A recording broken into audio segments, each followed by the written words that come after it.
Salve, salve, pessoal! Mais uma noite que vai ser de bastante impacto para todo mundo. Já vou deixando aqui meu boa noite, boa tarde, meu bom dia para todo mundo que vai estar aí nos acompanhando nesse momento, porque hoje é um dia mais do que especial. Nós vamos falar sobre o futuro. E nada mais, nada menos, vamos trazer dois jovens promissores de nossa sociedade para estar com esse bate-papo conosco, eu e o Dr. Rafael Ramos, também aqui ao meu lado hoje, que vamos estar conversando, um ótimo bate-papo com o Nicolas e o Kailan, que vai estar passando para a gente qual é a visão deles de mundo, de futuro, e o que eles pensam do momento atual, de uma maneira geral, da sociedade, das coisas que vêm acontecendo. Boa noite, doutor Rafael. Boa noite a quem está em casa, boa noite, doutor, boa noite aos nossos convidados. Como o doutor bem disse, hoje é dia de falar sobre o futuro, né? A gente vai abrir espaço aqui para a geração Z, entender como eles pensam, o que eles planejam, qual é a sua visão. E vamos ver o que vai ter de choque aí cultural entre as nossas gerações e as próximas gerações que... Eu acho que aqui a gente tem pelo menos 3 gerações. Tem a minha, Verdade. Tem a sua e tem a deles. X, Y, Z, né? É assim que falam isso? É.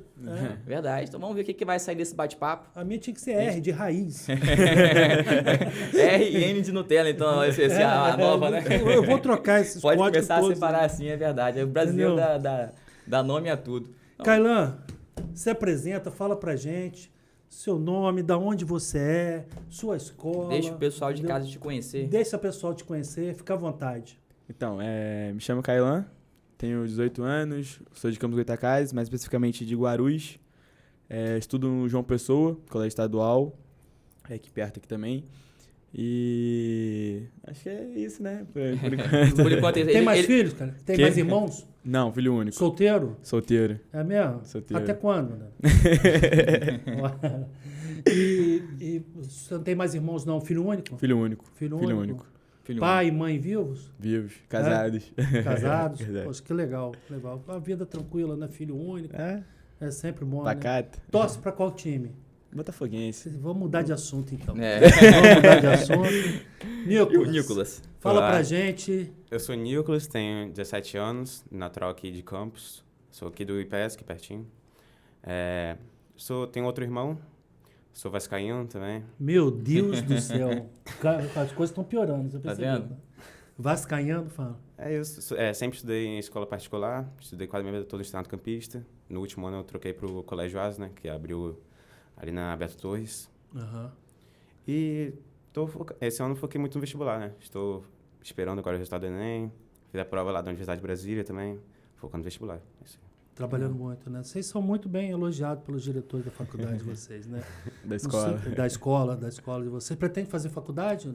Me inscrevi já fiz o vestibular, fiz o Enem, vou fazer educação física. Pretende fazer educação física? Física. Poxa, que legal. Minha paixão. Que legal, legal. Porque ele já tem um histórico de atleta, né? Pra quem não conhece, ele tem um histórico de atleta aí. As redes sociais, as meninas aí. Nós vamos soltar o arroba. A gente tem um galã aqui. Nós temos o Mr. Campos aqui, ele vai soltar o arroba dele depois. Informações aí. Muito inteligentes, um menino promissor. Cartas e mensagens para onde? A produção aqui, a produção vai soltar. Arroba Kailan Freitas, depois vai colocar lá pra gente ouvir. Então, vamos ver o que os diretores da escola de vocês falam, né? Um pouco sobre vocês. A produção para soltar um vídeo. A produção é para soltar pra gente. Pra gente começar nosso bate-papo, porque vocês aqui. são agora jovens aí, recém finalizando aí o segundo grau, né? Vão iniciar uma fase diferente na vida de vocês, na fase de procura profissional, uma fase que você começa a ter muita maturidade, né? Não só pessoal, mas em questão profissional. Então a gente separou aqui algumas perguntas, até de convidados também que enviaram perguntas para cá para a gente entender melhor como que funciona o pensamento das novas gerações. Então tá aí. Olá pessoal, sou o professor Carlos Eduardo Terra, conhecido como Dudu, diretor aqui do Colégio Asa, e vim aqui agradecer e parabenizar o podcast Contraponto pelo convite do nosso aluno Nicolas Quintanilha, que foi brilhante no Enem, no último Enem desse ano, 2024, e que também foi a Brasília fazer a prova na UNB para o curso de Relações Internacionais. O Nicolas pretende atuar na diplomacia e um curso de Relações Internacionais pode levá-lo para esse caminho. Mais uma vez, parabéns para o Contraponto e obrigado pelo convite e boa entrevista. de início aqui. eu Então, vou falar então a a verdade. provocação, ele trouxe aqui um questionamento que você já tem uma ideia de qual curso você pretende vir a cursar agora no terceiro grau. Eu pretendo Certo? fazer RI, Relações Internacionais, que eu sempre gostei da parte de humanas, geografia, história, e pretendo lá para frente fazer o concurso para o Instituto Rio Branco, né, para diplomacia. Tá, mas e você, relações internacionais, você, educação física, ninguém quer ser advogado mais não, ninguém quer Ninguém- fazer direito isso mais. vai acabar. Não tô entendendo. Isso vai acabar. Todo mundo só quer ficar rico. Ninguém Ninguém quer quer fazer. trabalhar para a sociedade, um quer ir embora do país, entendeu? E o outro Tá quer vendo? ficar só... Ninguém quer advogar mais, não tô entendendo. É a Rapaz, não diferença tô- de geração Z, tá vendo? Rapaz, não pode, não. Mas você já tem um pensamento, né, em relação a... Isso é bom porque eu vejo que muitos jovens, eles terminam ali o... Eu não digo que é errado não, sabe? Eu sei que o quanto antes você souber o que você quer pra sua vida, melhor. Porque você Sim. iniciar mais cedo, você já entra no mercado de trabalho mais cedo, você já tem ali um estudo direcionado para isso. Só que eu vejo que muitos jovens, até um pouco mais velhos que vocês, eles ainda não têm esse direcionamento, né? Eles terminam ali o ensino médio e agora, o que eu faço? Fica no escuro, né? Fica no Eu escuro. acho que 80% do ensino médio, quando eles finalizam, ninguém sabe o que é exato. Esse direcionamento seu, Nicolas, foi de família? Foi seu? Como nasceu essa vontade de seu fazer? Acho que de família, porque meu pai, ele fez também RI, mas, tipo assim, eu nunca fui, tipo, direcionado, assim, exatamente para isso. Eu sempre, coincidentemente, né, foi a mesma coisa que meu pai quis fazer. É. E essa sua decisão veio de você mesmo? Você fez ali algum trabalho vocacional? Veio de influência de escola também? Alguém te ajudou nessa escolha? De escola também, sempre gostei muito dessa parte, tipo assim, de política, de discutir. Sempre fui meio ficar em cima do muro dos assuntos. Mas sempre gostei de procurar saber, me interessar sobre. Entender o mundo, né? Questão política. Questão geopolítica, conflitos entre países, por exemplo, sou muito aficionado nisso. Em cima do muro é uma coisa que a nossa geração não quer que a de vocês fique. Né? Isso é uma coisa que a gente tende a querer de vocês. Né? A cada dia que passa, a gente está vendo uma sociedade precisando de novas lideranças novas, de pessoas capacitadas e que queiram crescer na vida com o potencial que vocês demonstram ter. Assim, né? Então, eu espero sinceramente que vocês saibam representar todo esse brilho no olhar que vocês têm de ser uma pessoa cada vez melhor, né? E que esse encorajamento por ser pessoas que vão buscar um bom lugar na sociedade, porque é disso que a gente precisa. De pessoas assim que nasceram para ser livres e não se curvar a alguns obstáculos que, infelizmente, a sociedade nos impõe. Vamos ver o que a diretora da sua escola fala também. Vamos lá. Né? Vamos lá. Meu nome é Alexandra, eu sou diretora do Colégio Estadual João Pessoa e quero agradecer a iniciativa do podcast Contraponto sobre o que os alunos pensam, né? O que os jovens pensam, né? E o Kailan, que é o nosso aluno, e essa iniciativa, essa atitude de falar sobre os jovens e sua importância e eles acreditarem nos seus sonhos, nos seus futuros, é muito bom, porque estimula o jovem a acompanhar não só a sua realidade, mas pensar um futuro melhor, né, como cidadão e pertencente à nossa sociedade. Então, Kailan, é o que a gente falou aqui anteriormente, né? Nosso objetivo hoje, né, principalmente, o que a gente pode deixar para as próximas gerações, né, doutor, é um incentivo Com certeza. para se tornar pessoas melhores para uma sociedade melhor. Isso. E assim como a gente questionou aqui o Nicolas, eu gostaria de questioná-lo também. De onde veio essa sua vocação para educação física? Foi escolha sua? Veio de alguém da sua família? Veio da escola? Eu muito novo, eu sempre gostei de esporte. Sempre gostei. Quando era mais novo, eu tinha um sonho de ser piloto. Nada a ver. Mas piloto de quê? Piloto de Fórmula 1. Ah, é? Sempre tive o sonho de ser piloto. E você nem pegou a geração de Ayrton Senna, né? Se tivesse pegado... Pegou de Felipe Massa, Mas já agora viu o que mais ele fez recente. em Mônaco, em 1990. É. Aquele vídeo é... Tem história, rapaz. Tem história. Aí eu iniciei na academia, eu tinha em torno de uns 15 anos. Aí sempre gostei. Aí tem um amigo meu que ele fez estágio na minha escola no Fundamental. Aí ele fez educação física e tal, e ele foi e me convidou pra poder ser atleta. Falou, pô, sobe, você tem um shape legal tal, tem a genética boa. Aí foi onde eu entrei nesse mundo aí que eu mesmo... Mundo do fisiculturismo, não é isso? Fisiculturismo. Aí comecei fazendo dieta, comecei treinando, comecei estudando mais sobre, comecei pesquisando. Aí ele falou, cara, você tem jeito pro negócio. Antes eu tava no negócio de administração, ele faz o que você já tem jeito, faz o que você gosta. Aí foi onde eu botei na cabeça e falei, faz sentido. Aí foi onde eu decidi fazer educação física mesmo. Porque eu falei, é o que eu gosto de dar aula também. Por mais que eu quero fazer bacharelado, eu pretendo fazer licenciatura. Eu gosto de dar aula, eu gosto de ter esse contato, pra mim trabalhar com criança e tal. Então eu falei, é o que eu preciso. Eu penso dessa forma, eu vejo que essa é a forma certa de você escolher sua profissão. É aquilo que você ama, que você gosta de fazer. Tem pessoas que pensam, olha, tal profissão não te dá dinheiro, não faz esse curso não, faz o curso X que é melhor. O dinheiro, ele vem com sucesso. E o sucesso, ele vem com o seu trabalho diário, com aquilo que você gosta. Porque quando você gosta de algo, quando você ama aquilo, você passa a ser bom nisso. Então, não é questão da profissão em si, é o profissional que você é. Exatamente. A diferença, eu acompanho 100% do entendimento do Dr. Rafael, por quê?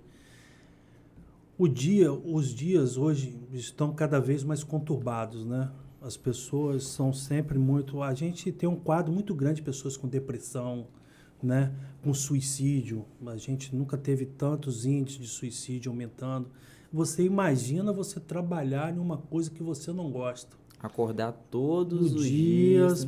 Às vezes as pessoas chegam para mim e falam assim, cara, advogado ganha bem? Aí eu vou dizer o quê? Eu falei, não sei o que é ganhar bem, né? E não sei se você teria talento para ganhar bem. Porque tem hora, cara, toda profissão é muito dificultosa, né? Mas a gente já teve históricos aí de pipoqueiros dando palestra em faculdade de economia, né? Sim. Aconteceu isso. O cara vendendo pipoca ganha 12 mil por mês. Então, quer dizer, tem advogado que não ganha isso, né? Então, quer dizer, tudo é você explorar seu potencial empreendedor, investir naquilo que você realmente quer e dedicação. Dedicação, vocês que gostam de estudar e pertencem a uma categoria que busca alcançar coisas cada vez melhores, conseguem entender isso de uma certa forma. Só dedicação vai levar vocês aos lugares altos da sociedade. E para se dedicar àquilo que você ama. Porque senão não chega, entendeu? As dificuldades são muito grandes, né? Assim, de uma maneira assim, muito complicada, né? É aquela famosa frase, né? Trabalhe com o que você ama e você nunca terá que trabalhar. Nunca terá que trabalhar. Exatamente, né? Eu vejo que nós temos aqui hoje, pelo que pude perceber, um aluno da rede pública e um isso. aluno da rede particular, certo? Exato. E dentro do ambiente escolar de vocês, agora para eu tentar entender, ver se tem alguma diferença em relação ao tipo de ensino, né? Se é público ou particular. No ambiente escolar de vocês, ali, com amigos, com professores, como que vocês se relacionam em relação ao pensamento do futuro, em relação à profissão? Há esse diálogo entre aluno e professor? Há esse diálogo entre os próprios alunos? Vou começar aqui com o Kailan. Eu vou dizer pelos meus professores. Certo. Meus professores são bem parceiros. Eles sempre estão próximos, sempre estão ali em cima do aluno. Então, eles dão essa liberdade pra gente de estar conversando. Então, tem professor que pergunta o que a gente quer fazer. Tem a professora Luciana, de matemática. Ela, quando estava tendo vestibular, Enem, ela toda hora mandava mensagem pra gente mandar no grupo da escola. Tia Luciana, hein? Preste bem atenção. Ele tá buscando nota, hein? Tá buscando nota, final de ano letivo buscando agora. Ela sabe, passei nela desde o terceiro bimestre. Luciana é gente finíssima. Ela sempre estava ali em cima dos alunos. Gente, vai ter tal concurso, vai ter tal prova, vai ter... E ela sempre incentivando a gente. Ela parava para conversar, ouvia cada aluno.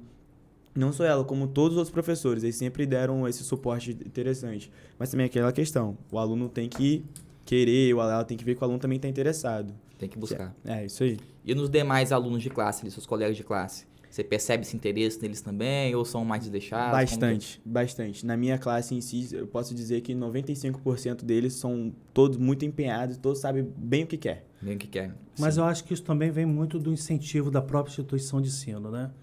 Eu conheço já o trabalho da diretora da sua escola, sei que ela é uma pessoa muito persistente em buscar a excelência no grupo dela, e eu sei que a escola de vocês, embora seja uma escola pública, é uma grande referência na nossa cidade. Quando eu ensino fundamental todo, eu estudei em escola particular.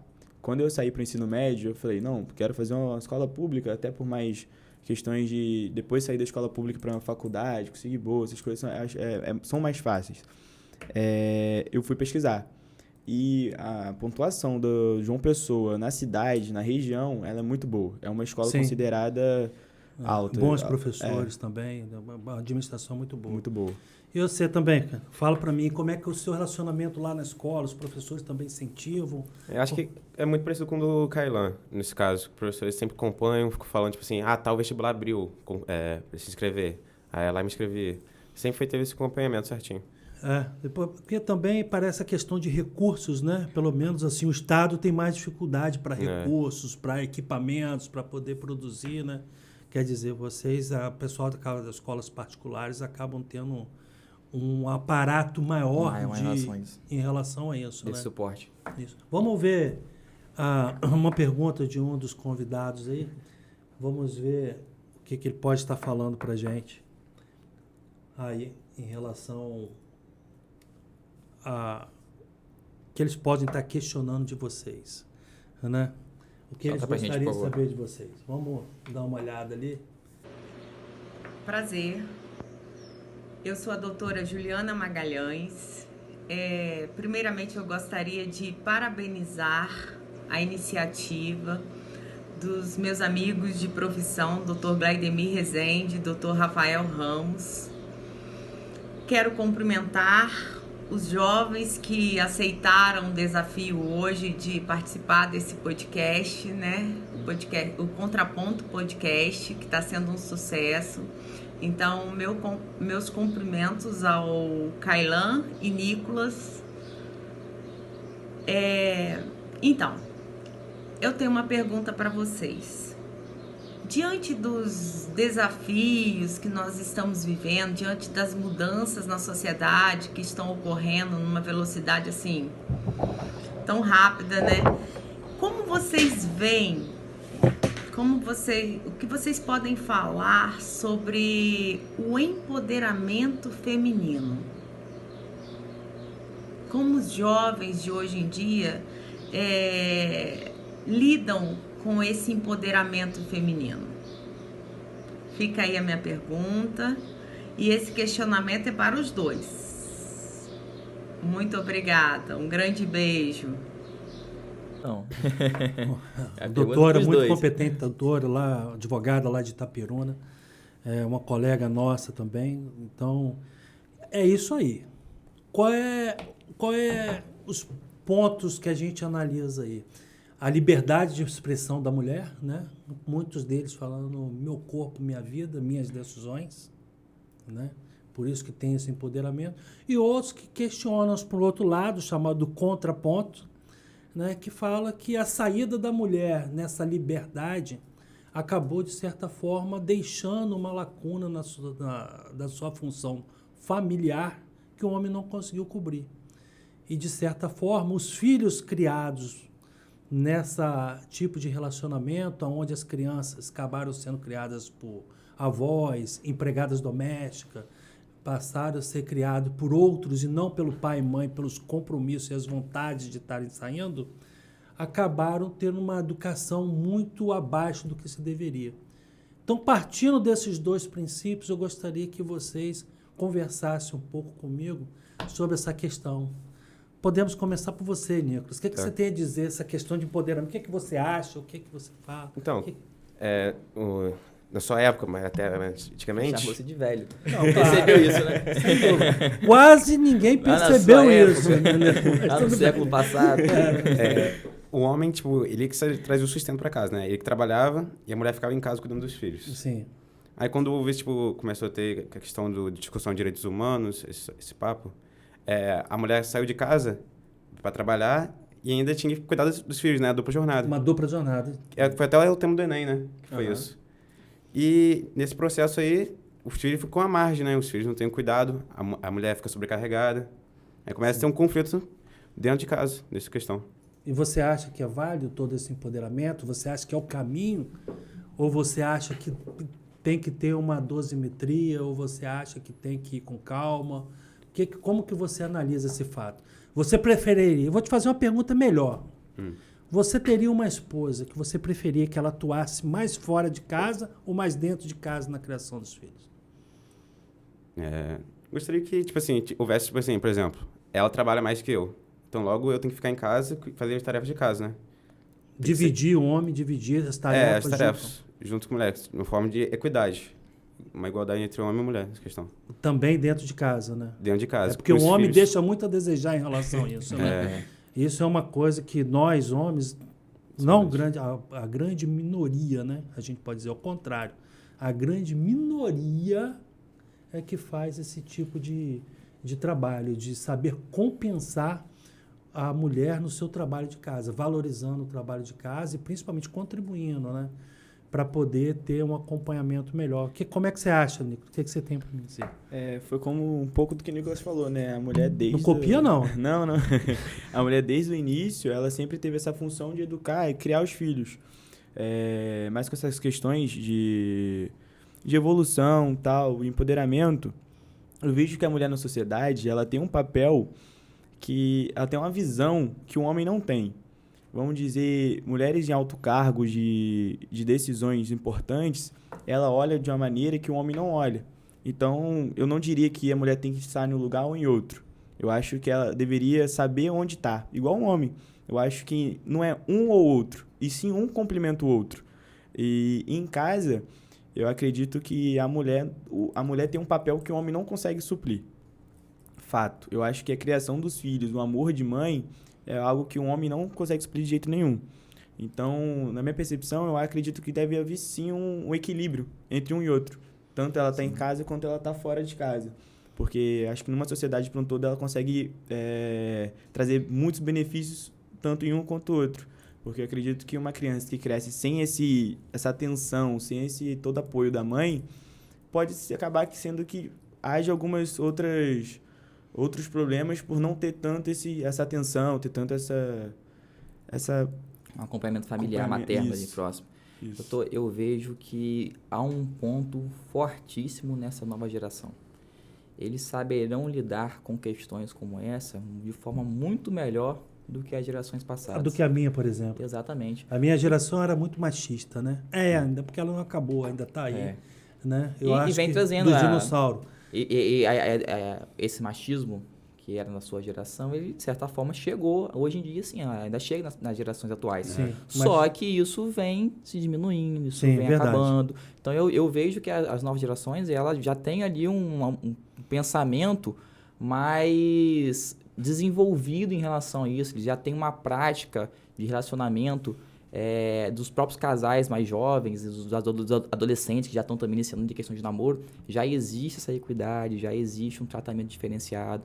O homem hoje ele já aceita melhor essa questão de dividir as tarefas domésticas, de dividir o mercado de trabalho. A mulher jovem, ela também já tem esse pensamento desde o início de eu tenho que estudar, eu tenho que me formar, eu tenho que conseguir um bom emprego.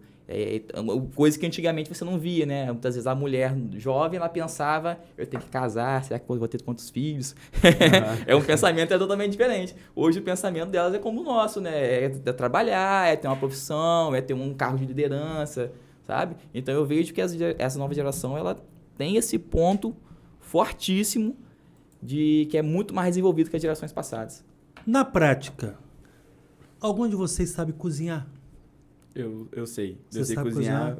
Ovo, só um básico mesmo. Só o básico. Sabe Então você sobreviver. viveria só tranquilamente. Pão com ovo. Você imagina você casado, sua esposa aí agora, vai, Nicolas, toma conta da casa. Faz um jantar pra mim, Nicolas. E aí, Nicolas, como é que vai sair disso, Nicolas? Aí. Tem que investir nisso. Você cozinha bem? Pior que eu cozinho bem mesmo. Eu já gostava de cozinhar, só não me aventurava muito. Só que depois, quando eu virei atleta, acaba que eu tinha que fazer minha própria comida. Então eu ia falar isso meninas agora, curte aí, se inscreva no canal. Depois a gente vai passar o Eu ia falar contato isso aí agora, quando do você Kailan, porque cozinha bem, solteiro, inteligente, entendeu? E cheio de planos para o futuro. Não podem perder, pessoal. Não podem perder. Quando ele falou que sabia cozinhar, veio na minha mente na mesma hora. Rapaz, ele tem que fazer a própria comida dele por causa da dieta. Veio na minha, por isso que ele aprendeu, não deu outro, só foi ele falar. Mas também besteira eu gosto de fazer muito, sorvete, bolo, gosto de... Tem hora que eu paro assim e invento. Já teve coisa que deu ruim. Já tentei fazer sonho que teve que virar rosquinha, mas... A gente é errando que aprende. Né. Mais uma pergunta pra gente aí, do pessoal. Vamos ver o que vem pela frente aí, entendeu?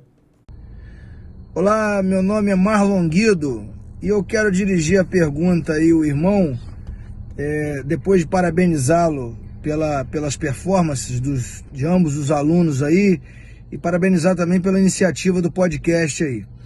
Mas a minha pergunta é para o rapaz que estuda no colégio particular, que vem do âmbito particular, qual é a opinião dele, né? Na opinião dele, o que a escola pública tem que fazer para se nivelar a escola particular? Na visão dele, o que tem que ter na escola pública para que ela alcance a média da escola particular?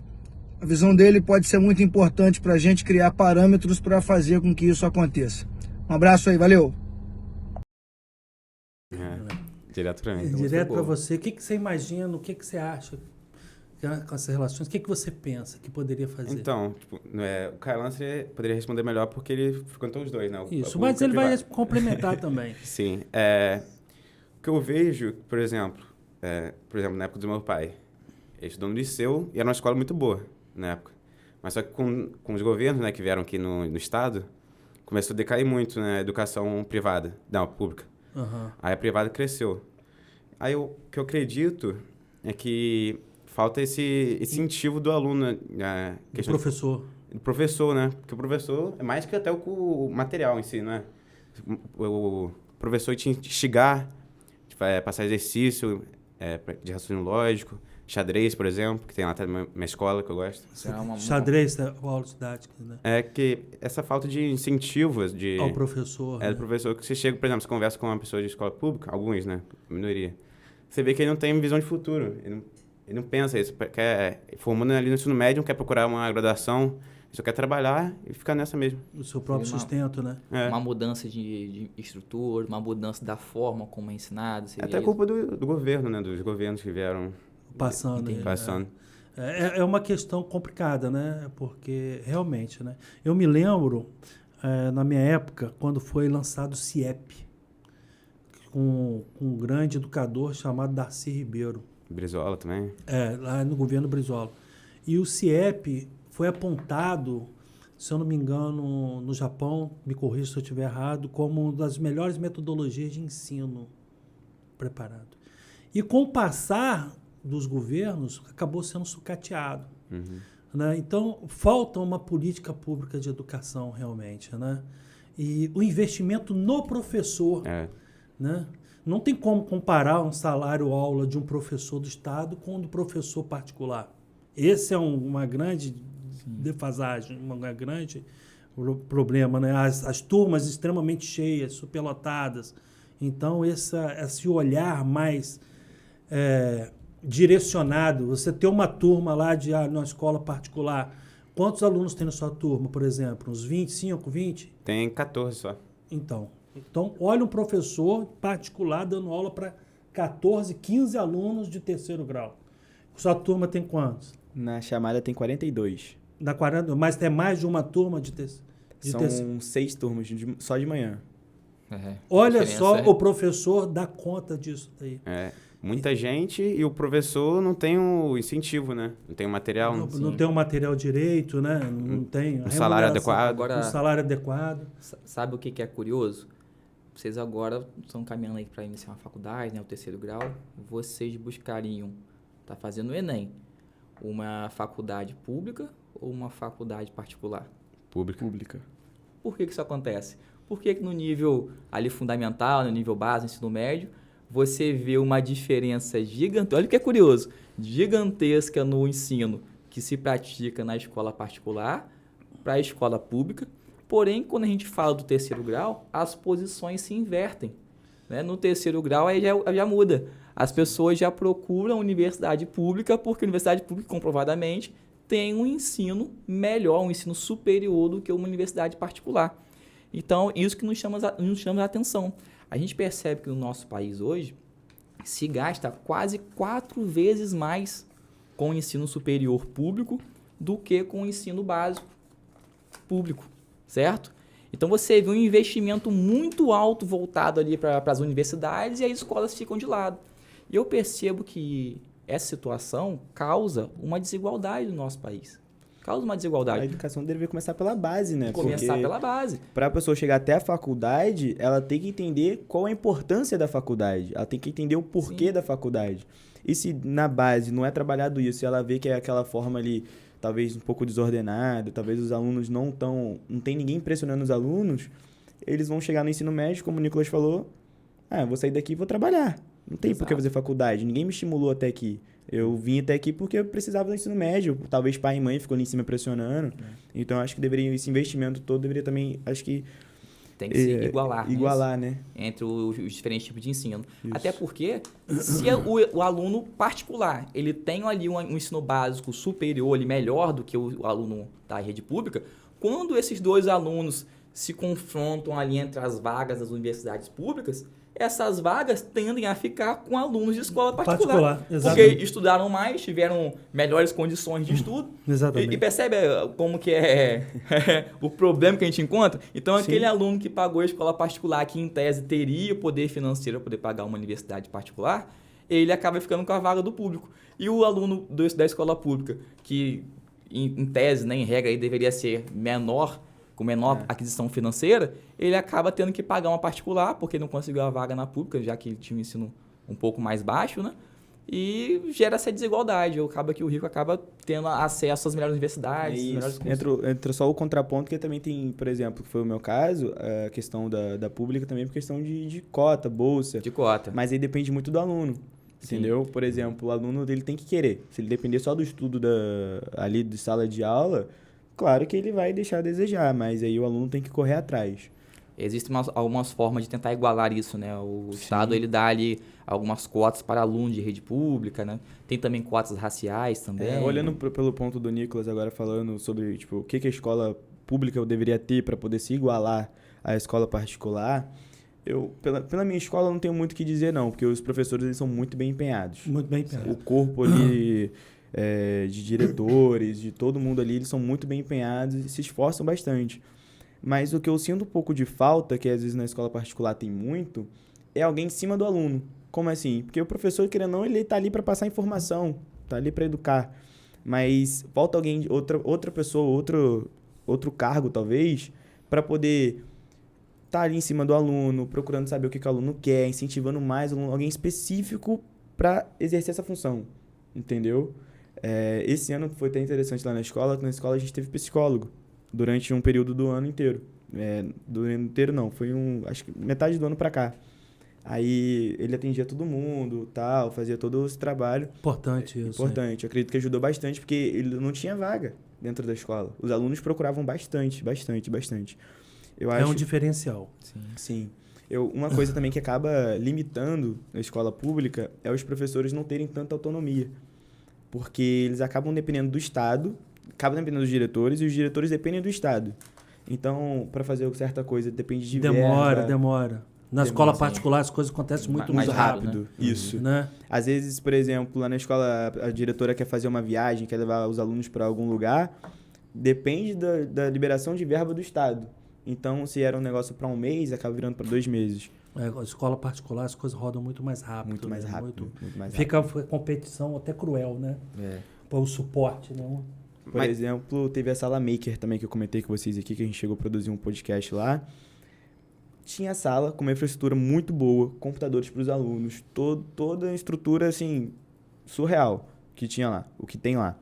Mas não foi ninguém especializado para ensinar, talvez, os professores a ensinar os alunos. Não foi ninguém, um professor específico para aquela situação ali para poder... aprender por conta própria. Na minha escola também tem essa questão da Sala Maker, né? Que são 2 professores de física, que ali tem um material certinho, que eles vão acompanhando, a gente faz experimento. Tem impressora 3D. Também essa questão, né? A diferença do privado para pública. A questão de ter material, ter uma impressora, ter um ensino, né, mais direcionado. Isso. Mais focado para aquilo. Um profissional ali apto ali. Não, e você olhar uma sala com 40 e olhar uma sala com 15, 20, muito legal. entendeu? Até pro professor é desleal a competição, Desleal, né? sim, sem dúvida, desleal. Até pro professor é Mas desleal a é competição. interessante. Vamos ver a próxima pergunta aí, o que parece para vocês aí, para ver o que pode estar falando aí também. Vamos passar para um próximo tópico. Mas está muito boa a nossa conversa, né? Minha conversa, tá vendo? Quero parabenizar a você, Nicolas, a você, Kainan, 2 alunos exemplares, né, pelo merecido prêmio que vocês estão tendo como um dos melhores alunos da sua classe e do seu curso. E deixar para vocês uma mensagem e uma pergunta no final. Vocês já devem ter percebido como nós, já adultos experientes, passamos a aceitar a corrupção, as mazelas dos políticos profissionais, como se tudo fosse normal. O país hoje vive o seu pior momento político, onde, desde a presidência ao Supremo Tribunal, às grandes instituições políticas, câmaras de parlamentares federais, o Senado Federal, dominado por criminosos, dominado por homens do mal, dominado por pessoas sem a menor qualificação para esses cargos. E a população está ficando tão anestesiada que acha que isso tudo é normal. Eu queria deixar uma mensagem para vocês jovens, que será o futuro do Brasil. Vocês são o nosso futuro, não há outro caminho. Não aceitem isso como normal. Não acreditem que isso é normal. Isso não é normal. Isso destrói o país, destrói os estados, destrói os municípios, e destrói a família e a sociedade brasileira. E quero perguntar a vocês se vocês estão atentos a isso. E fiquem alerta, sejam indiferentes, não aceitem, transmitam para vocês jovens que isso é errado, vocês precisam corrigir esse erro. Não aceitem a corrupção, não aceitem pessoas erradas nos cargos políticos, porque a política foi feita para servir, para fazer o bem à sociedade, para fazer bem ao ser humano, em todas as classes sociais. Então, peço a vocês e deixo essa alerta. Não aceitem isso como normal. E deixo uma pergunta no ar. Vocês estão atentos a isso? O que vocês pretendem fazer com a vida política de vocês no futuro? Então, meus jovens, a gente tem um polo, né, da sociedade, um grupo da sociedade, quer dizer, 2 grupos. Hoje, praticamente, a gente pode verificar que a gente tem um acirramento político na esfera nacional, né? Grupos de direita e de esquerda, o país praticamente vivendo numa crise constante, brigas acirradas e um banho de corrupção. Nós temos um banho de corrupção, que é uma corrupção que, infelizmente, começa por nós, quando começa a vender o voto. Né? É um reflexo da sociedade, né, os políticos. O reflexo da sociedade, os políticos. Né? Então, eu fico pensando, né, será que quando a pessoa recebe ali R$200 para vender o voto dela, né, ela não tem ideia do que ela está fazendo, né? Ela não tem ideia do câncer que ela está criando e dos danos que ela está causando para a própria geração delas. Nós temos aí uma grande quantidade de políticos que foram presos, soltos e depois empossados em novos cargos políticos com relação ao pedido da própria sociedade para que eles voltassem. Né? Vocês têm acompanhado essas questões políticas ou vocês têm ficado mais distantes, deixando acontecer? Como que vocês têm visto isso de uma maneira geral? Vamos para você, cara, que é uma pessoa que pensa em trabalhar com relações. Como que você analisa? Você tem observado, tem analisado? Tenho observado muito bem. Pequeno, com uns 10 anos, lembro da Operação Lava Jato, né? Foi o maior escândalo que teve, mensalão, aquele negócio todo. Isso. Eu lembro de ter acompanhado semana a semana. Cara sendo preso, grandes políticos, né, conhecidos. Sendo presos, né? Sendo presos. Eu acho que essa questão aí do nosso papel, né, como jovens nessa nova era, é sempre tentar procurar uma visão mais ampla de, tipo assim, Como é? Me bolei. É, tipo...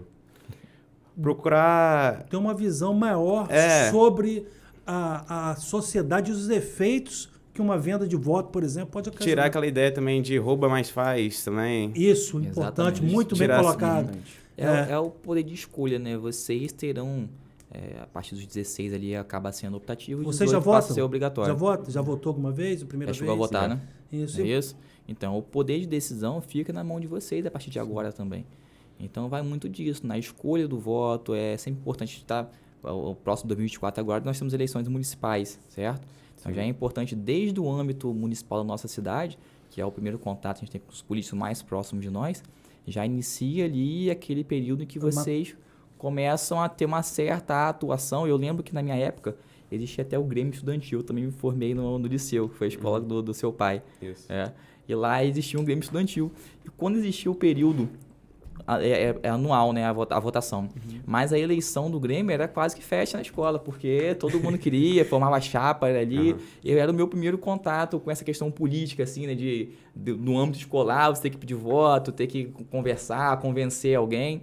E agora, quando a gente cresce, isso cresce junto com a gente. Passa a ser a nível nacional, a nível municipal também, no período das eleições municipais. E a gente tem que cada vez mais se aprofundar nesse quesito. Porque o nosso voto, apesar de ser um só, o nosso voto convence. A gente convence as pessoas que estão ao nosso redor, a gente convence as pessoas que estão na nossa casa. Por isso que o papel mais importante do jovem que eu vejo é o papel da mudança. Porque a gente vai embora. Exatamente. Né? O doutor daqui a pouco está indo embora. Tá repreendido. Lá no João Pessoa a gente tem o Grêmio Estudantil. Não, desculpa, mas você também, sem tirar, né, para a gente não fugir um pouco do tempo, você tem observado também, Nicolas, essas questões que estão acontecendo? Nicolas não, Kailan. Tem observado isso, Kailan, o que tem acontecido? Nossa cidade, por exemplo, agora, teve várias apreensões da Polícia Federal por esses dias. Nossa ex-prefeita. Né? Infelizmente, sempre e a família continua se perpetuando o poder. Vocês têm observado isso que tem acontecido? Eu tenho acompanhado muito isso. O que eu vejo é que a população ela entende, ela quer muitos direitos, mas ela não entende seus deveres. E a população eles têm que entender que se o que está acontecendo hoje no poder, ou amanhã vai acontecer, é culpa deles mesmos, reflexo da gente mesmo. Porque a gente começa errando desde o momento que, supondo, um empresário sonega imposto. Então, ele ali já está num ponto onde ele está no erro. Ele não pode cobrar. Eu acho que não existe erro grande e erro pequeno. Existe erro. Então, se a gente quer cobrar, a gente tem que fazer por onde? O caminho correto. É o quê? É estar presente em todas as propostas públicas, estar presente em entender quais são os projetos de lei que o eleitor está fazendo, é entender quais são as propostas, é entender o que ele quer, aonde ele quer chegar e depois... E da onde veio. Da onde veio, o que já fez, o que não deixou de fazer. Mas você nota, por acaso, que essa grande quantidade de alunos que te cercam, de vocês também, que se eles também estão ligados nisso, ou é uma maioria ou a minoria, ou tem esse despertar nas suas turmas em relação a isso? São pessoas assim que debatem, discutem, tipo assim, não, esse candidato está cansado, está sempre preso, vamos trocar, gente nova. Eu acredito que é a minoria. É a minoria também, eu falo isso. Minoria, porque quem se posiciona politicamente é aquela pessoa que ela não debate. Ela tem a opinião dela e pra ela aquilo ali já é pronto. Vira um fanatismo, né? Quase. Vira fanatismo. Fanatismo, né? Fanatismo. Isso já é se encontra nos perigosíssimo. jovens de hoje. Os jovens de hoje estão Isso é assim. perigosíssimo. Falta de debate, falta de... Hoje eu comentei até com um amigo meu que estava conversando sobre o podcast e acabou entrando no assunto de política. E a gente falou, hoje você não, eu acredito que a sociedade ela não tem maturidade suficiente para discutir sobre política. Aí você vai perguntar, por quê? Porque hoje você não consegue contrariar uma pessoa sem... A pessoa não consegue ser contrariada... Sem que ela se sinta ofendida. Sem que ela queira brigar, sem que ela se sinta de maneira que... Se você pensa diferente de mim, eu já não falo mais com você. Eu acredito que tem que haver uma maturidade da sociedade de entender o quê? Eu penso diferente de você. Vamos entrar em um consenso e vamos entender o que a gente Ou pode... vamos ter um debate. Debate. Por isso que eu Não uma defendo. briga, é um debate, um aquela debate. discussão. Por isso que eu Conversar acabo ali pra entender, defendendo que a ideia de você ter ali matérias escolares voltada para estudar a política, para a questão da própria Constituição. Sim. Né? Isso é algo que deveria a ser trabalhado desde o ensino fundamental e ensino médio. Eu acho que... Não, e também tem uma coisa, se o cara compra seu voto, pega o dinheiro e vota em outro. Simples assim, porque aquele dinheiro é seu. Ele está te dando o dinheiro que é seu. Ele tá tendo o dinheiro seu. Não, me deu. Tá, obrigado. Ele terminou de passar o quê? Aquele dinheiro é um recibo de quê? Ele é um corrupto. Sim. Ele é uma pessoa desonesta. Que já não vale a pena mais estar lá Que no já poder. não vale a pena estar no poder. E nem Isso. deveria estar lá. Né? Uhum. Porque o que a gente vê aí é as pessoas, às vezes, com mandato aí, fazendo o quê? Juntando dinheiro, quando 2, 3 meses da eleição, joga aquele monte de dinheiro na rua. Ele já Entendeu? passa um período do mandato Então, deles quer ali, dizer, já complicado. juntando caixa para a próxima eleição. Aí você e vai tudo mais. aí você, porque a gente fala muito, nós falamos muito, o pessoal fala assim, porque tudo que a gente tem de bom foi conquistado por nós. Sim. Para você analisar. Pobre tem celular? Tem. Tem. Pobre tem celular? Pode ter. Pobre tem celular. Pobre tem televisão? Tem. Tem televisão. Pobre tem carro? Tem. Alguns Tem. Alguns Tem. têm. Tem. Depende do Pobre pobre. tem carro? né? Não. Tem os... A há grande maioria diversas que a gente pode ligar. soluções. Então o pobre tem um celular, tem um carro, tem uma televisão. Tem pobre que tem casa.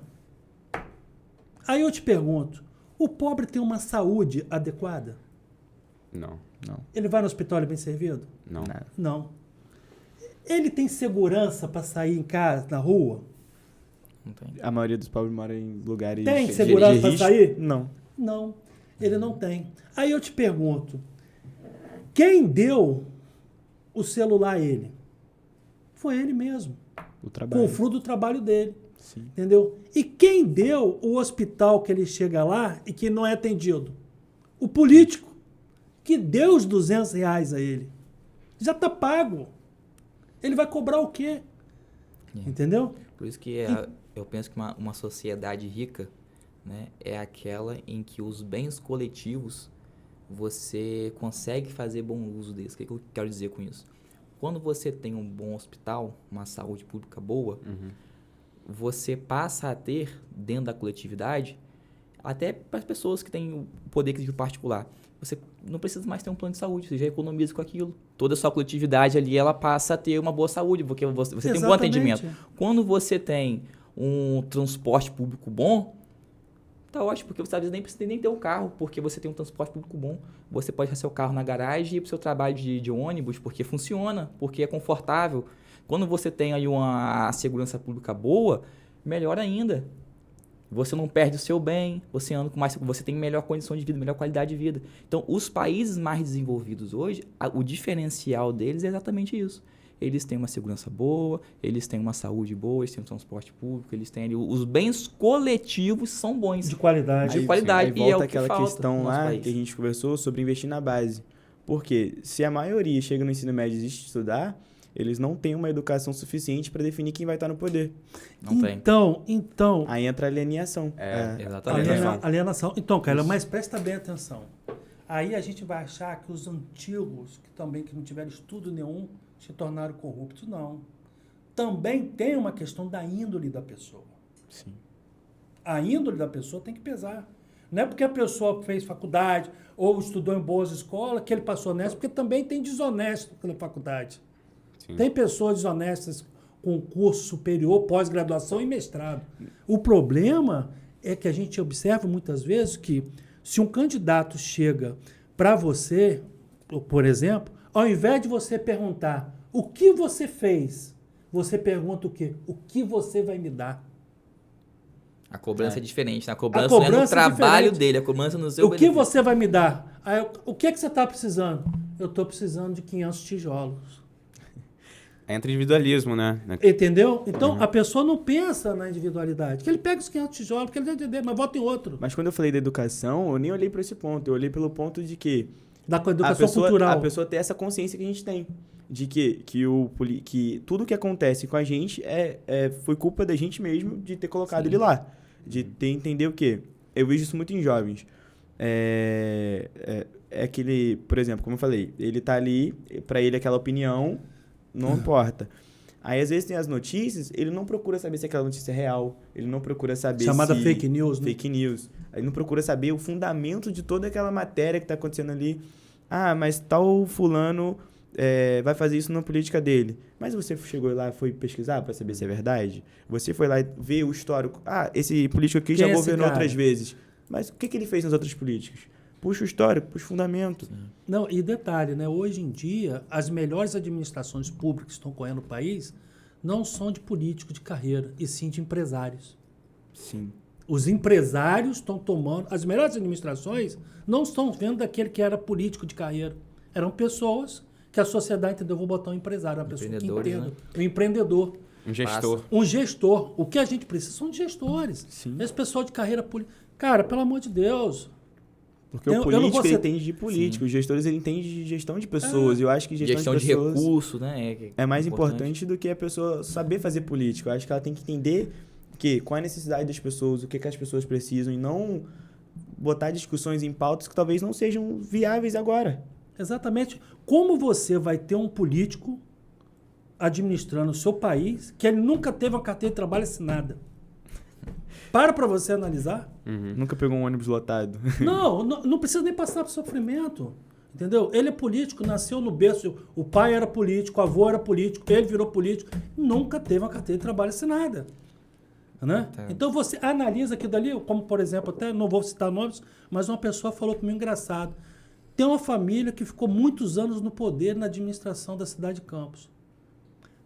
Um das famílias que foi abrir uma fábrica de bolo. Faliu. Então você para para você. você. Uma pequena empresa que a gente vai de uma cidade. Pelo amor de Deus, entendeu? verdade. Aí você para analisar, porque a pessoa abriu uma fábrica de bolo e faliu. Se uma pessoa não tem condições de administrar o dinheiro de uma empresa Não, pequena, e chega quem o dirá- governador do uma estado, cidade chega, dessa. entendeu?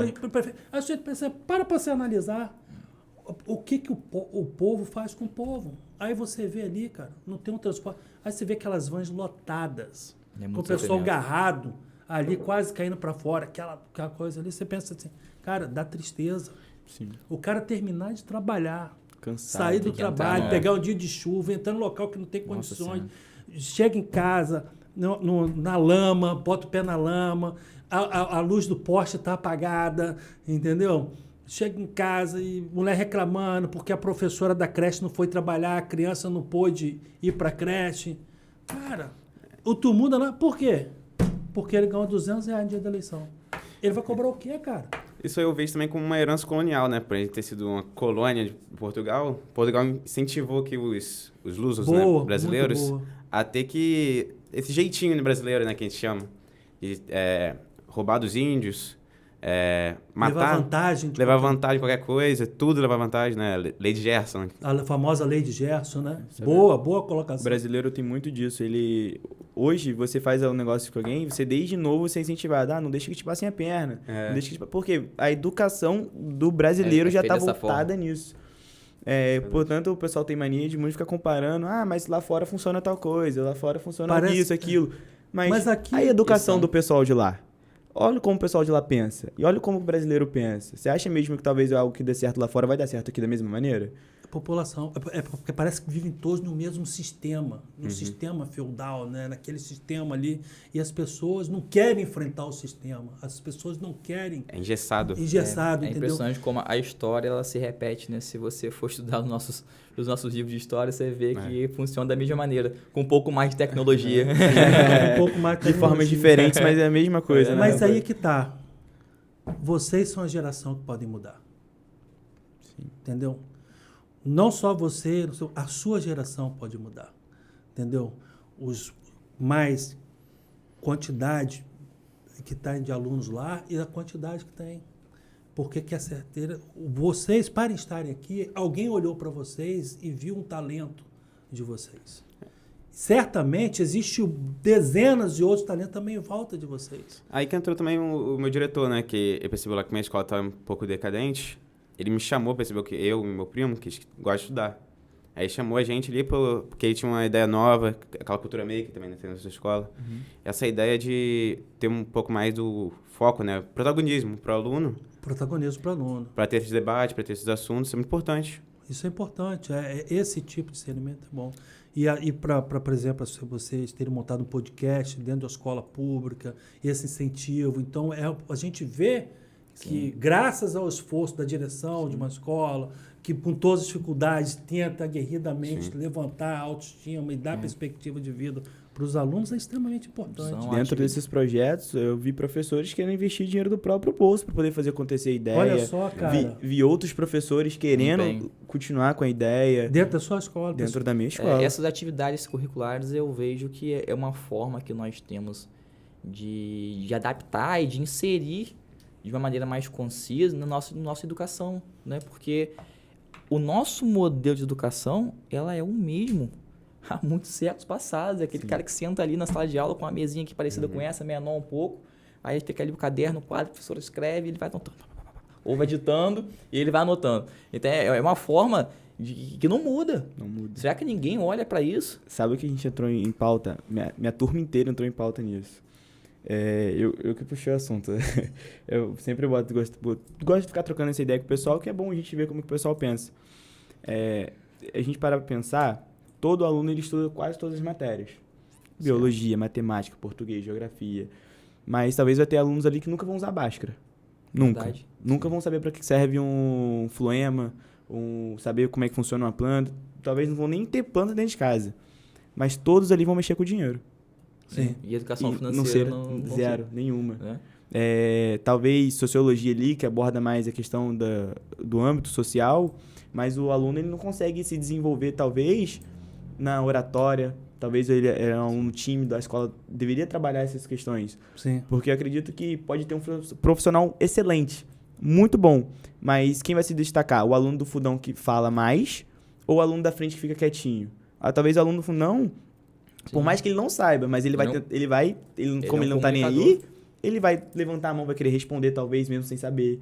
Ele vai estar participativo, ele talvez vai falar mais. E talvez o aluno que sabe, ele vai ficar quieto. Sabe só aquela matéria, mas talvez que ele não vai nem utilizar. Né? Exatamente. Existem diversos tipos de talento. E as nossas escolas, elas não exploram isso. Elas não exploram. Infelizmente. Ela faz um aluno que é péssimo em matemática, mas que é um gênio de história, um gênio ali sobre geografia, e ele acaba se achando burro por não saber matemática. Vamos para a próxima pergunta, que o papo está muito bom, né, cara? Pô, tá Pegou muito um bom. tema aqui agora um tema muito legal, muito interessante. Né? Que esticou. Fala pessoal, tudo bem? Eu sou o Saulo Luna, integrante desse projeto aí do Contraponto Podcast. E hoje eu não pude estar aí presente por motivos profissionais, mas não poderia deixar de deixar aqui uma mensagem. Inicialmente eu cumprimento o Dr. Glaidemir Rezende, o Dr. Rafael Ramos, presenças sempre nobres e constantes nesse nosso projeto. E de forma toda especial eu cumprimento agora o Nicolas e o Kailan, jovens estudantes, que aceitaram esse desafio, esse convite, e desde já eu já agradeço, de estarem aí hoje discutindo temas polêmicos e de relevante interesse público com uma visão jovem, com uma visão de futuro. Desde já eu parabenizo por aceitar esse desafio e agradeço a presença de vocês. Então eu gostaria de deixar aqui uma mensagem, uma conversa sobre política com vocês, para que vocês possam discutir esse tema tão relevante para toda a nossa sociedade.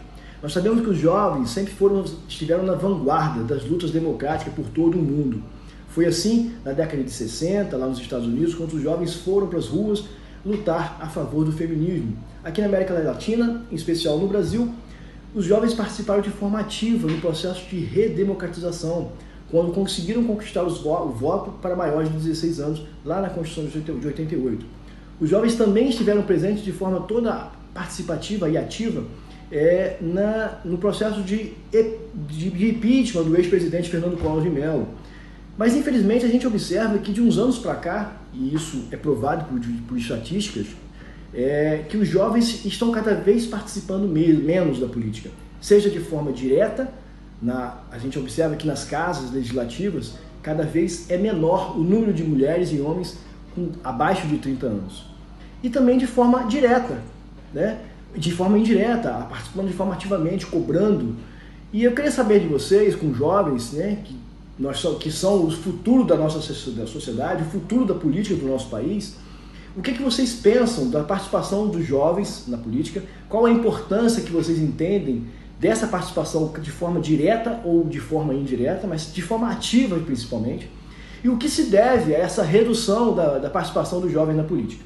Beleza? Ótima discussão para vocês, parabéns para todos vocês e voltem sempre. Um abraço. Então, é isso aí.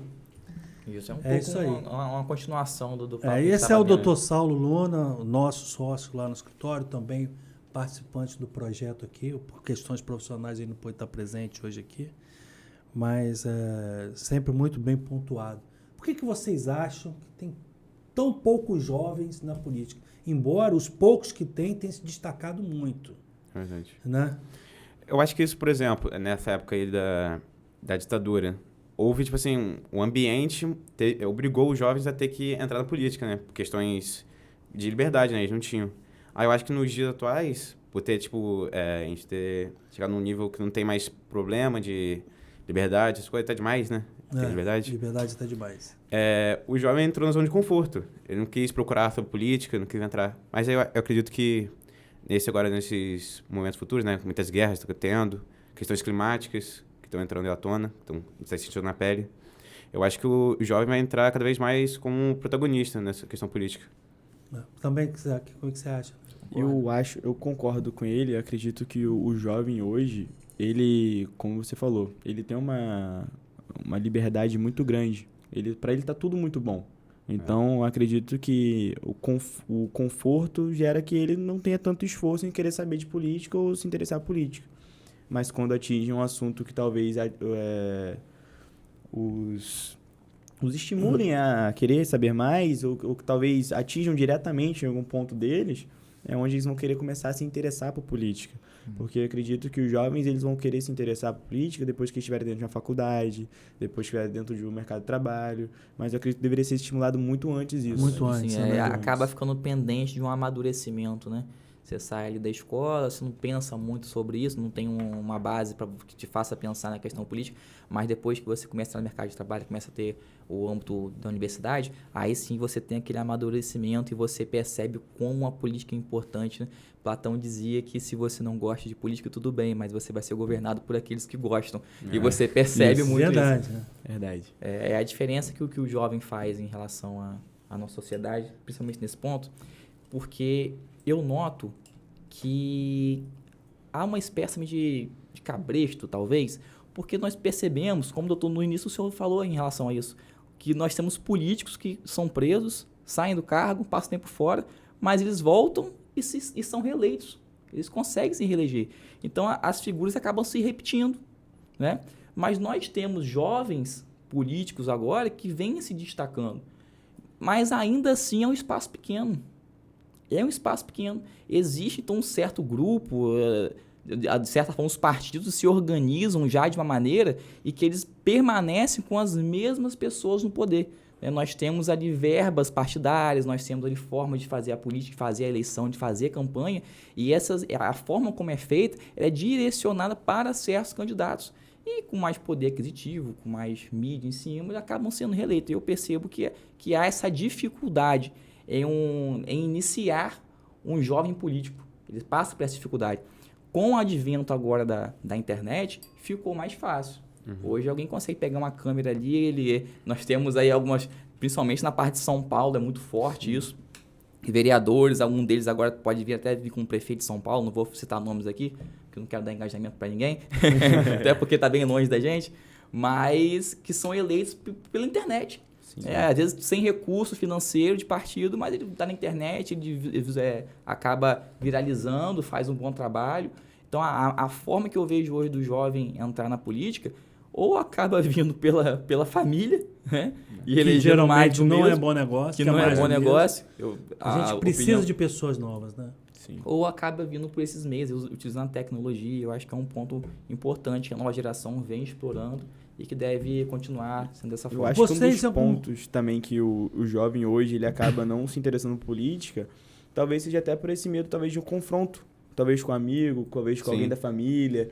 Então, eu acredito que às vezes para poder... Eu não quero entrar nesse problema de política, porque política é só briga, só guerra. Talvez por ter essa visão, talvez isso acabe afastando o jovem da política. Mas se ele entender o que é real política, que é debater problemas públicos, saúde, educação, e fazer que melhore, talvez para a próxima geração dele, os netos, filhos, ele começa a se interessar por política.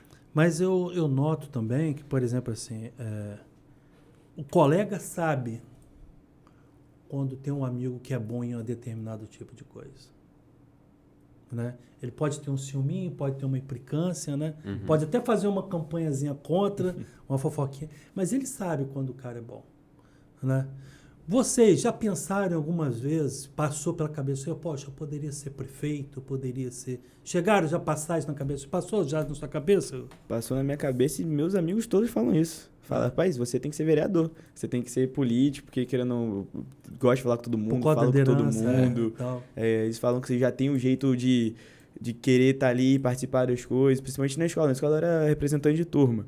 Então eu sempre gostava ali, gostava que todo mundo estivesse participando, nunca foi aquele cara de eu mando, acabou. Não, vamos cá, chega aqui, o que você pensa? Vamos lá, todo mundo ajeitar.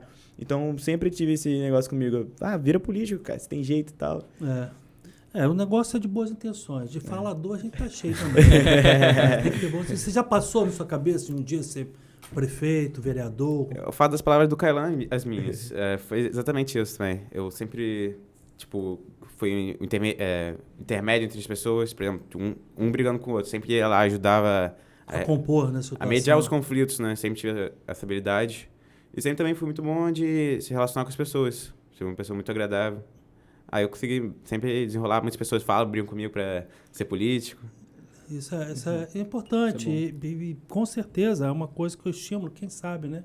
Um dia não serei governado por um de vocês. Eu acho que deveriam ser coisas que todo jovem deveria ter, esse espírito de liderança, se expor, gostar falar, do debate, gostar de estar gostar presente, de trocar ideias, de aprender, né? Isso aí. Disputar ali. Uma coisa que vocês falaram muito da liberdade, né? Que o jovem às vezes está muito parado porque está com muita liberdade, às vezes até com excesso de liberdade. Vou fazer uma pergunta a vocês, minha agora. Nós temos visto uma movimentação muito grande, principalmente nas cortes judiciais lá, com uma tendência à liberação de drogas, entendeu? Para o usuário, né?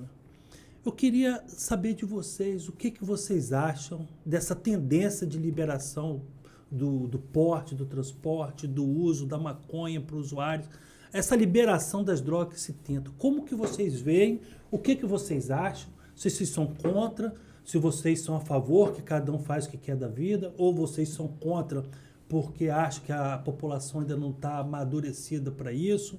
Me diga para mim, começando pelo Nicolas, o que você acha? Como é que você vê isso daí? Eu vejo, primeiramente, no ponto de vista, por exemplo, nos Estados Unidos, como ocorreu lá na costa oeste, Califórnia, por exemplo. Lá tem liberação de tudo pode lá, heroína, tudo. Você passa nas ruas, assim, muitas ruas lá, um monte de viciado. Pode entrar em loja, eles entram em loja, roubam. E a polícia não tem controle, né? Tanta gente. E eu vejo também, por exemplo, se aqui no Brasil, né? Cigarro e cerveja, por exemplo, bebida alcoólica, são liberadas. E viciam também. Então, por que, por exemplo, maconha é proibida? Qual a diferença dela para outra? Para o cigarro, por exemplo.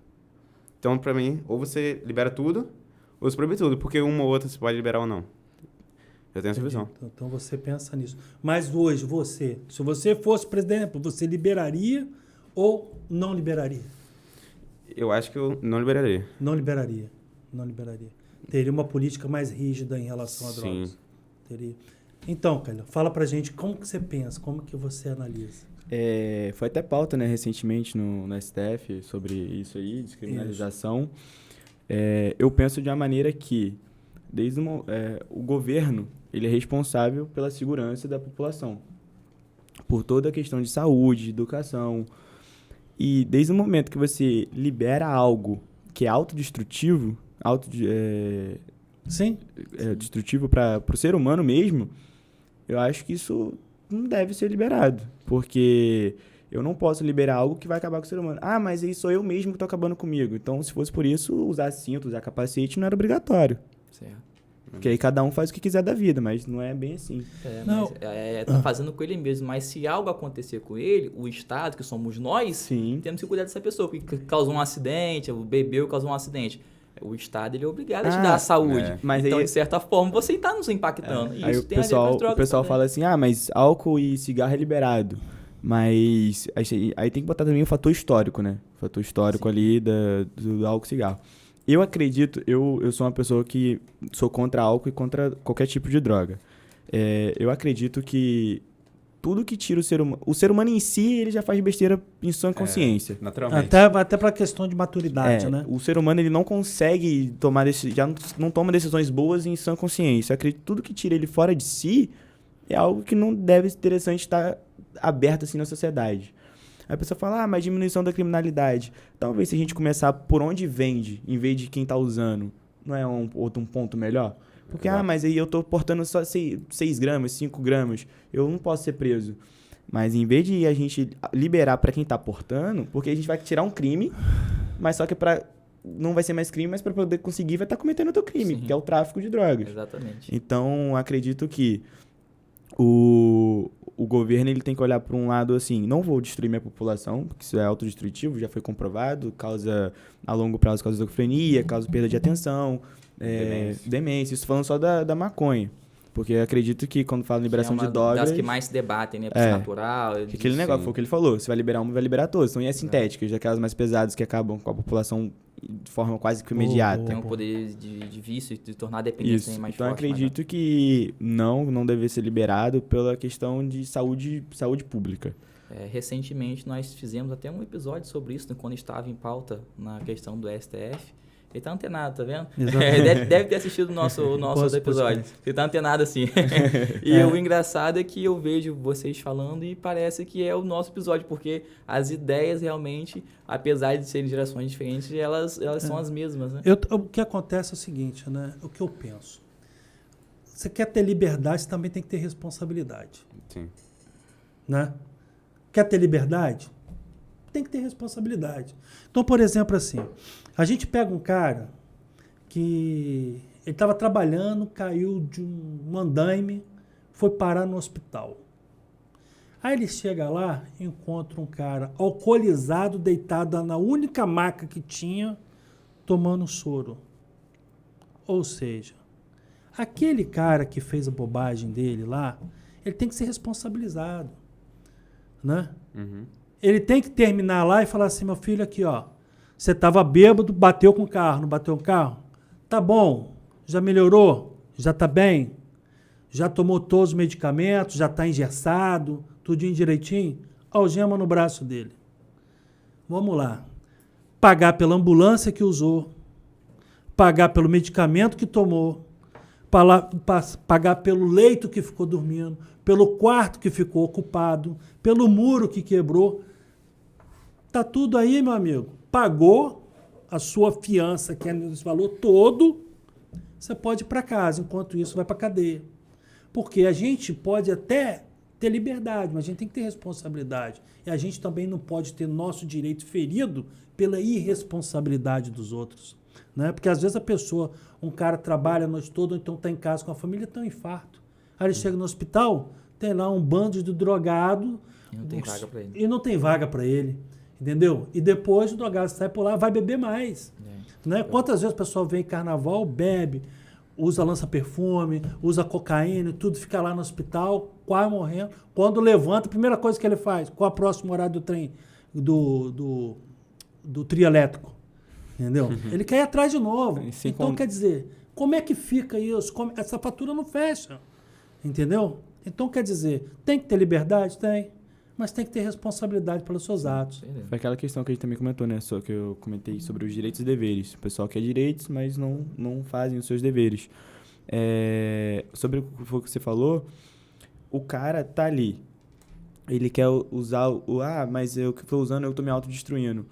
Mas aí ninguém pensa na família do cara. Será que depois que ele usa algum tipo de entorpecente, ele trata a família do mesmo jeito? A família tá feliz com isso? Não acaba destruindo uma família por causa de droga? Eu que atuo na área criminal e na área de direito de família, né? Tanto eu como o doutor Rafael aqui comigo, principalmente no campo da área criminal, vocês não sabem, um dia eu convido vocês, se vocês quiserem, um dia de visita no presídio, a quantidade de mães do lado de fora, na chuva, com sacola de comida, sendo humilhada e constrangida, e muitas vezes tratada pelo Estado como se fosse uma delinquente também, de forma humilhante, que passam para poder passar pelas revistas, passar pelas visitações, entendeu? Então, as pessoas não observam isso que está acontecendo, Entendeu? Por quê? A grande maioria hoje, o maior crime está ligado ao tráfico de drogas. Sim. Entendeu? E quantas pessoas tiraram vida de outras porque estavam dopadas, né? Porque a gente chegou em um determinado momento que as pessoas estão vivendo muito drogadas. Ela acorda de manhã, toma uma droga para malhar. À tarde, ela toma uma droga para poder estudar. À noite, toma uma droga para poder fazer sexo.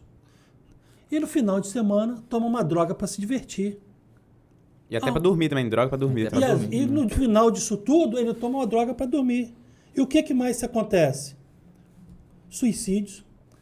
Nunca tivemos tanto históricos de depressão no nosso país. Algo está de errado. É uma questão de saúde pública e eu acho que o Estado, né, infelizmente, mais uma vez omisso, que não dá segurança, que não dá saúde, né, que não dá o transporte adequado, ele ficou omisso vendo isso tudo. Ele quer o quê? Ele quer um povo cada vez mais alienado para poder o quê? Trabalhar a corrupção, para trabalhar... Manter o sistema. Manter o sistema. É o mesmo pessoal que é contra a liberação de arma, por exemplo. Eu posso liberar uma droga que vai fazer a pessoa sair de si, mas eu não posso liberar algo que vai fazer a pessoa proteger sua própria casa. Exatamente. E só quem tem arma registrada é a pessoa de bem. Porque a pessoa do mal não vai lá. Não precisa ter registro. Não precisa ter registro, porque a registro... A arma registrada, ter o registro, né? Porque é mais fácil de ser encontrada. Ela é fácil de ser encontrada. Então, quer dizer, são coisas assim... Olha, eu estou muito feliz por vocês terem vindo. Poxa, assim, feliz pelas respostas, pela condução da conversa aqui entre vocês. Estou parabenizando a vocês, né? Parabenizando a Alexandra, a diretora da sua escola, né? Poxa, Alessandra, está aqui de parabéns, né? Também o diretor lá da sua escola, qual é o nome dele? Dudu. O famoso Dudu, né? Lá do Grupo Asa, assim, cara... Não poderia ter mandado representantes melhores, vocês estão de parabéns. Espero que os seus colegas que estão hoje nos assistindo, depois de curtir e se inscrever no canal, acompanhem ainda mais essas ideias aí, né? Tá solteiro? Tô. Olha só, meninas, mais um partidão para vocês aí, entendeu? Estejam nos acompanhando nas nossas redes sociais. Quero parabenizar vocês. Espero no futuro próximo a gente possa estar em momentos ainda cada vez melhores, entendeu? Quero muito que Deus abençoe a vida de vocês, né? Que vocês sejam um grande sucesso na carreira de vocês, sejam pessoas bênção na família de vocês e na nossa sociedade. E, acima de tudo, sejam pessoas que contaminem os demais, né? Com a postura, com a maneira de falar, com a maneira de conduzir, com os projetos de uma sociedade melhor. Nosso objetivo hoje aqui é tentar entender o que nos espera. Que vocês possam contaminar, né? Virar um sistema pandêmico na sociedade para que os jovens possam nos trazer uma sociedade melhor, porque a gente está numa situação muito difícil e caminhando para um muito difícil. Se depender desses dois aqui, a nova geração vai ser muito melhor do que as nossas, doutores. Estou quase deixando de chamar de Nutella. Estou quase deixando de chamar de Nutella. A gente brinca porque é meme de internet, chega a ser engraçado, né? Mas a gente sabe isso do potencial de jovens adolescentes como vocês, né? Que vem amadurecendo, vem assumindo agora o momento de protagonismo da vida de vocês. E eu tenho certeza que quanto mais o tempo passar agora, melhores vocês serão, melhores vocês estarão mais seguros, atuando cada vez mais. Eu desejo um futuro brilhante para cada um de vocês dois. Tá? E conte sempre conosco, né? Conte independente, né? A gente está aí. Só não parem preso, pelo amor de Deus, que vai ser uma decepção. Então eu fico muito feliz por ter aceitado o nosso convite. Agradeço também aos diretores aí pela indicação. E parabenizar também, qual é o nome do seu pai e de sua mãe? Moisés e Daiane. Sim. Parabenizar pela educação. Daiane, pela educação dos filhos, que é fundamental, o berço, né? Parabéns pelos filhos que vocês têm. Entendeu? Que abençoe vocês verdadeiramente. Qual é o nome do seu pai e de sua mãe? Rogério e Alessandra. Senhor Rogério, dona Alessandra, parabéns pelo filho que tem. Entendeu? Que Deus abençoe vocês aí. Que tenha muito sucesso, né? Então, de parabéns. Quero agradecer muito aos pais de vocês. E é uma coisa, né? Homens de sucesso honram os pais, né? Lembre sempre disso. É até um mandamento da Bíblia. É um mandamento da Bíblia, né? E até as questões de relacionamento e tudo, as meninas que estão aí, os meninos, sempre quer saber quem é, procura saber o relacionamento dele com os pais dele. Né? A gente sempre é aquela trajetória. Que Deus abençoe todos vocês. Pessoal, clica aí, acompanha. Vamos lá, Kailan. Dá o seu último, sua última palavra para a gente estar encerrando aí. Quero agradecer muito a oportunidade de vocês ter chamado a gente para poder estar aqui presente. Acho que é muito importante colocar essas discussões em pauta, Sim. até para uma sociedade mais próspera. E quero agradecer também a Alessandra por ter lembrado de mim. A gente vê quando, às vezes, a gente fala, pra que eu vou fazer? Eu vejo muitos alunos falando, pra que eu vou fazer isso? Não vai levar a lugar nenhum, mas a gente vê que, às vezes, nosso esforço ele é visto por outras pessoas. Né? Ele vale a pena, no final das contas, tudo o que a gente faz. Eu quero só agradecer mesmo. Muito obrigado. Suas palavras aí. Quero agradecer a meus pais, né, primeiramente, terem incentivado minha educação, tudo. E ao diretor por ter indicado aqui para esse podcast. Agradeço a vocês pelo convite. O papo foi muito bom, tem muita coisa que tá na minha garganta ainda, que tenho vontade de falar. Mas vai ter mais oportunidades, a gente vai trabalhar mais. Vamos fazer 2, 3 horas de episódio. Hoje passou muito rápido, né? E é isso, muito obrigado aí pelo convite. É como que ele falou, né? Parece que é uma coisa boba vir aqui, mas é um ganho muito cultural, próprio de oratório, muito importante. Então tá bom. Rafael, mais alguma coisa? Vamos lá, vamos encerrar. Então tá bom, pessoal. Vamos despedir. Grande abraço. Siga o nosso Instagram, siga o canal do YouTube. Até a próxima, pessoal. Abraço. Que Deus nos abençoe.